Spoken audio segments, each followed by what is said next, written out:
Hi, I'm Gabriel and this is Learning English Path. And in this lesson, I'm going to teach you the difference between the verbs lend and borrow in the English language.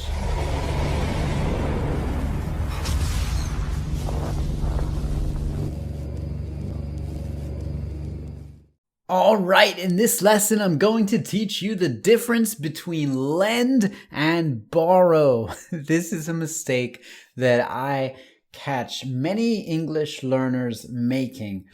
Even advanced level learners still make this mistake. So let's clear it up, all right? So here we go. Lend is to give someone something for a period of time.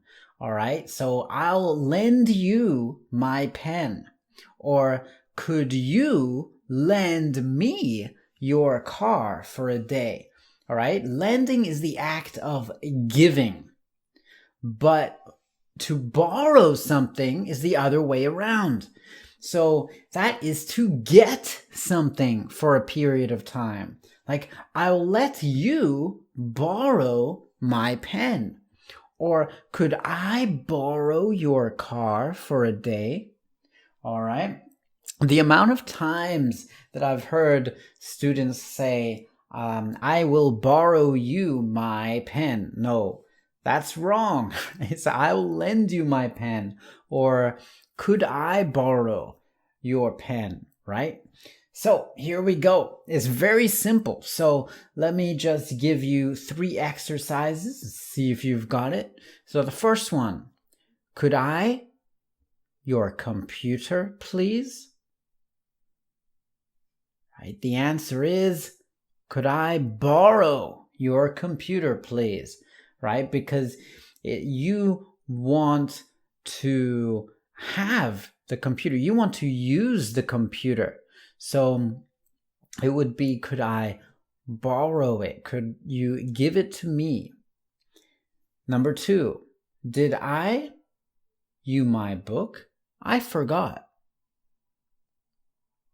The answer is, did I lend you my book, right? Did I give you? Just remember, lend is to give someone something for a short time. So did I give you my book?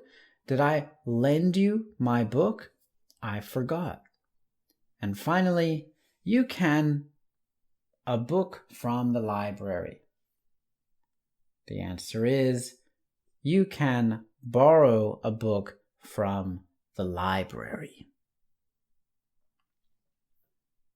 If you enjoyed this video, please click the like button and subscribe if you haven't already. And make sure you click that bell so that you know when I publish a new free lesson here on YouTube. And if you want to learn English with songs, then don't forget to click the link in the description to get my free PDF guide to 101 songs to learn English. I have hundreds of exercises for you to study English, English grammar, English vocabulary, English idioms, practice your English listening, and even your speaking while listening to the very best songs to study English with. All right. And when you get it, then you also get my weekly email with 5 words of the week, where I teach you another 5 words every single week so that you continue to take your English language learning to that next level. All right, my friend, I'm Gabriel Wallace. Keep learning and keep going.